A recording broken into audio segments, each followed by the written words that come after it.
Père, du Fils et du Saint-Esprit. Amen. La paix de Jésus soit dans votre maison. La paix et ta joie au Jésus. J'espère que vous allez bien, que vous êtes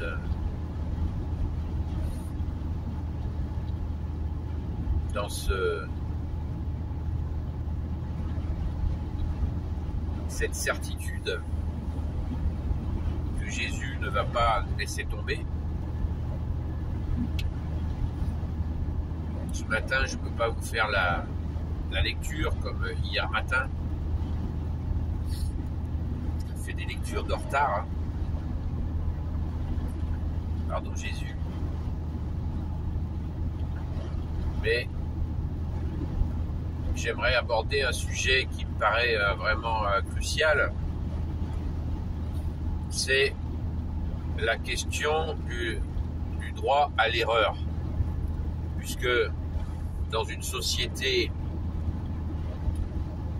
qui s'est vue fabriquer une contre-église, c'est-à-dire le système républicain avec ses lois, sa volonté de faire un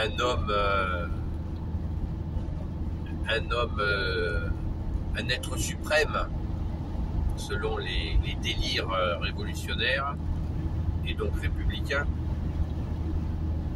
eh bien, avec ce système de vote, d'assemblée, les gens votent sans arrêt, des centaines, des milliers de lois que ceux qui votent ne respectent pas, bien entendu. Eux-mêmes, ils font des lois pour singer la loi divine.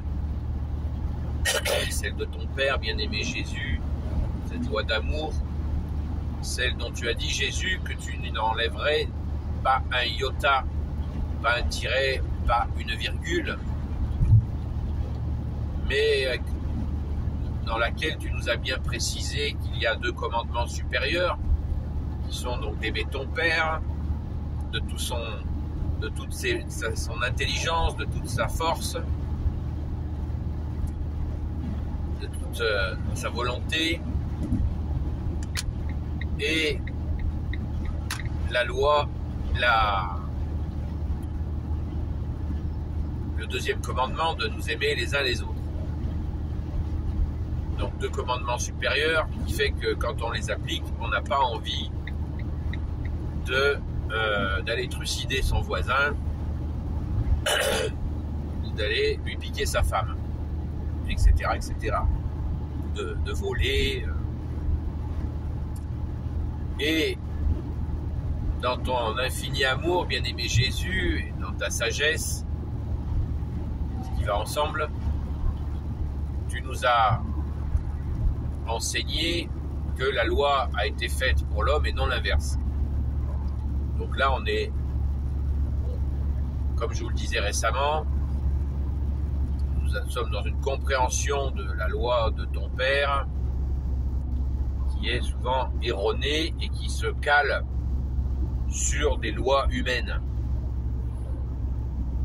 Et les lois humaines n'ont aucun intérêt quand elles sont mises en œuvre par des individus qui n'ont pas de principe. Qui n'ont eux aucune règle, et ceux qui font les lois, c'est comme ça, ils font les lois, ils ne les respectent pas. Quand à une autre époque, notamment l'époque féodale, l'époque des rois, eh bien, il y avait des assemblées régionales avec des règles. Et c'était certainement pas parfait, mais il y avait bien des décisions qui prenaient en compte le bien commun, notamment, on le sait, les recherches historiques l'ont parfaitement démontré sur les questions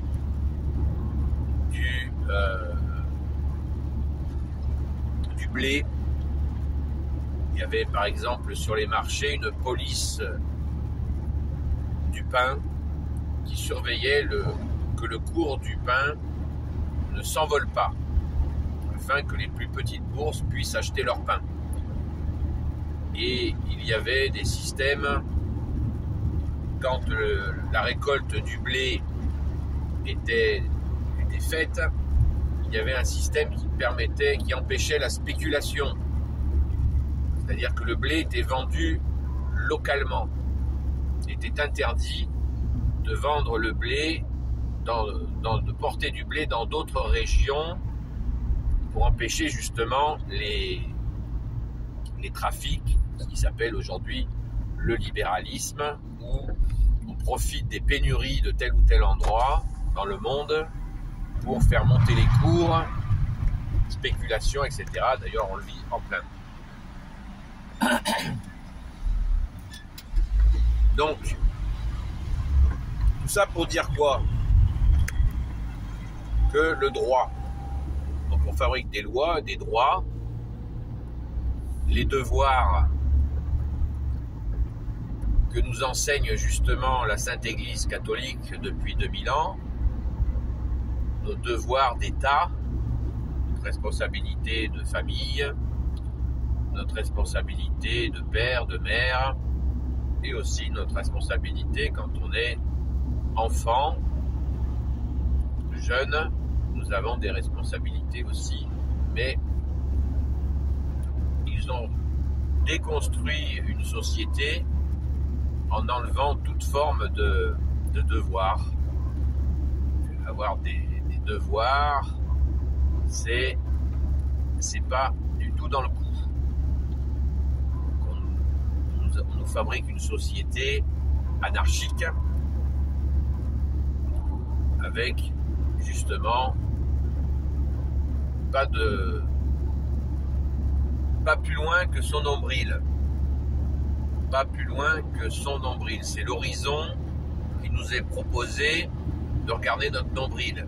Pendant 2000 ans, l'Église nous a enseigné et continue à nous enseigner de viser ce que la tête de l'Église, notre bien-aimé Jésus, nous a enseigné, c'est-à-dire de viser le royaume des cieux.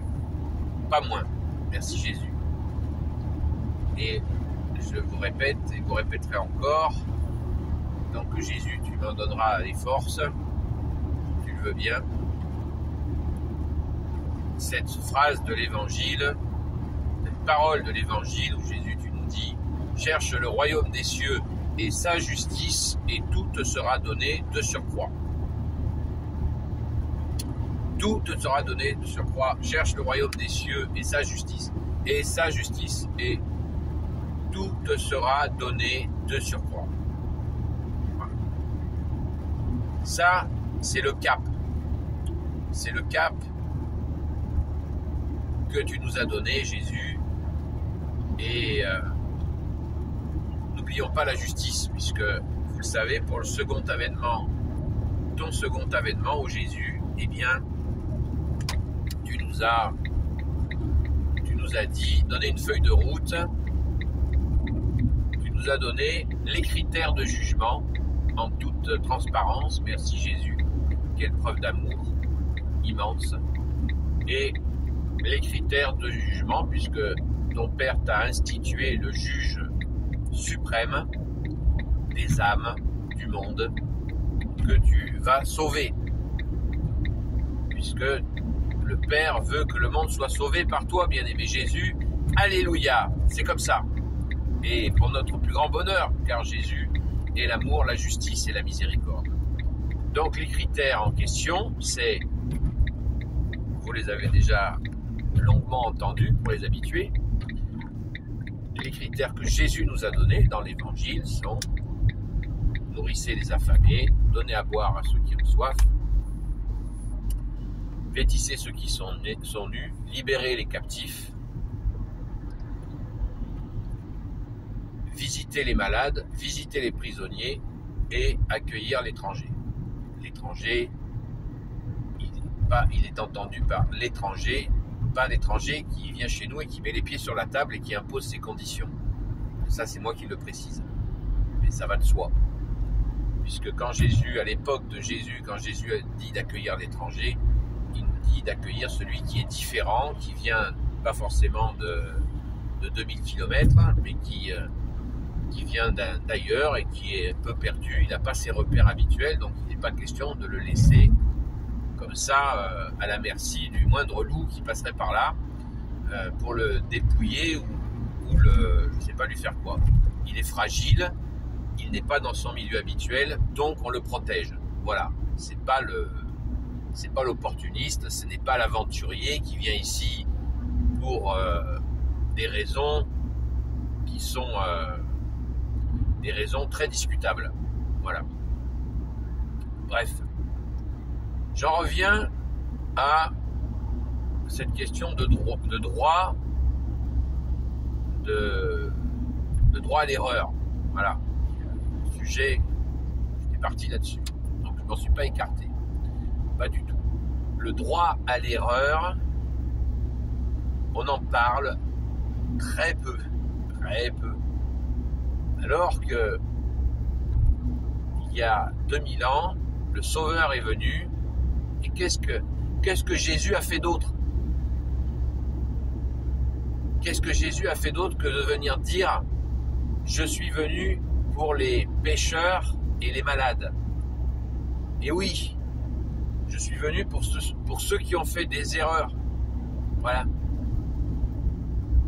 Et c'est ça que...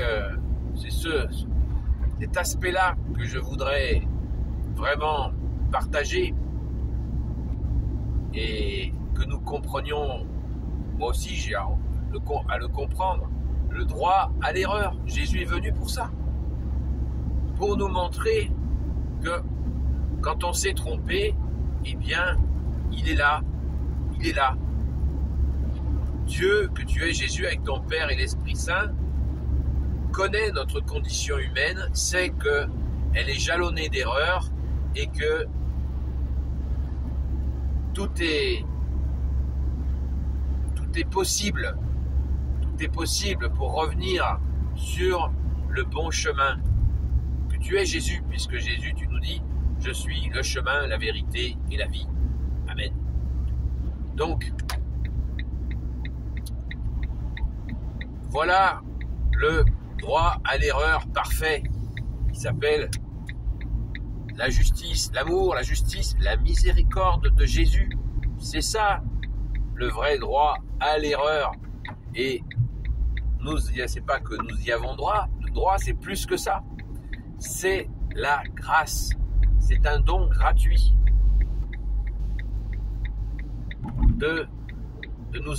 d'avoir la possibilité de nous tromper. Nous nous sommes trompés, eh bien, Jésus nous restaure. Si nous lui demandons pardon, si nous accueillons son pardon, eh bien, Jésus nous libère.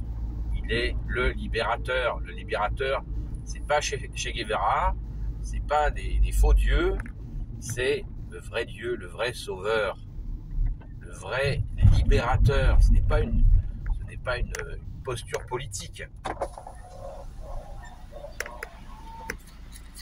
Le péage. C'est toujours moi qui paye le péage, hein. Vous pourriez payer un petit peu le péage. Voilà. Donc, pensons-y, parce que, pourquoi je vous parle de ça?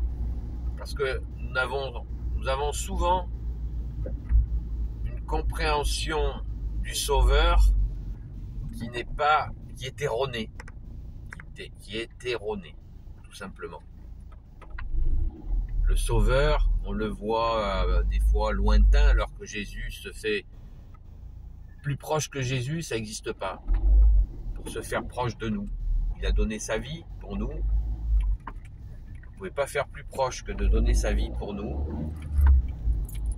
Il a été fidèle jusqu'au bout pour nous, et il s'est offert pour nous jusqu'à en mourir, et il est ressuscité pour nous aussi, et il ne nous a pas quittés.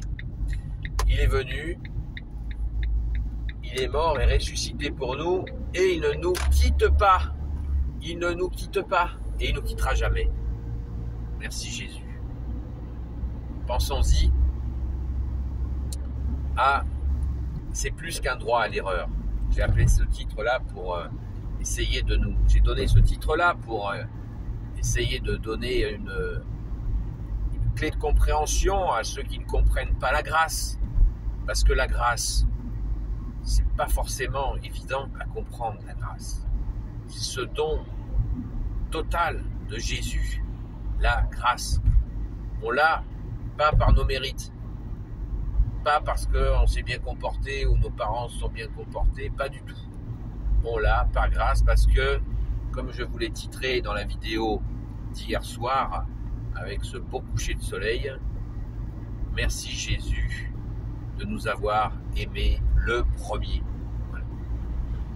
Dieu est venu nous dire qu'il nous aime par son Fils, le Verbe de Dieu. Son Fils est venu nous dire que nous sommes aimés, que nous sommes ses enfants et qu'il nous veut près de lui, près de lui. Et si nous sommes égarés, nous sommes éloignés, il nous permet de revenir, mais pas comme des robots, de nous aider à comprendre,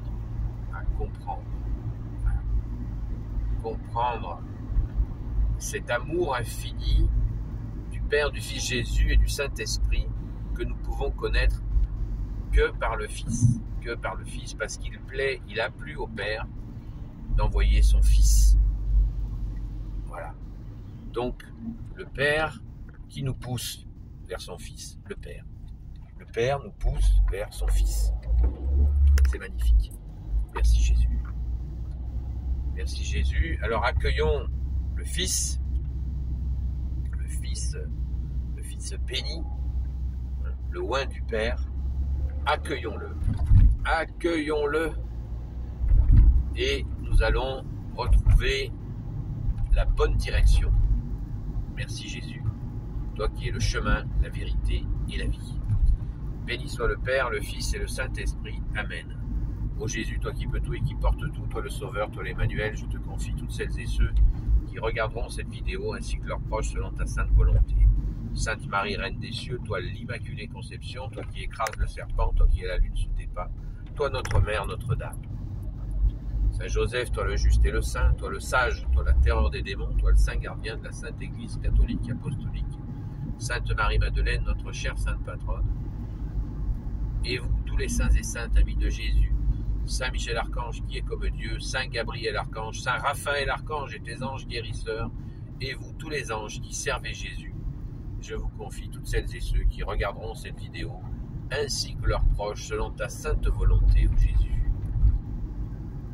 Bienvenue aux nouveaux abonnés, et je redemande aux amis de Sainte Marie-Madeleine qui prient, et bien de prier pour toutes celles et ceux que j'ai pu rencontrer à la Sainte-Baume pendant ce week-end. Merci de vos prières.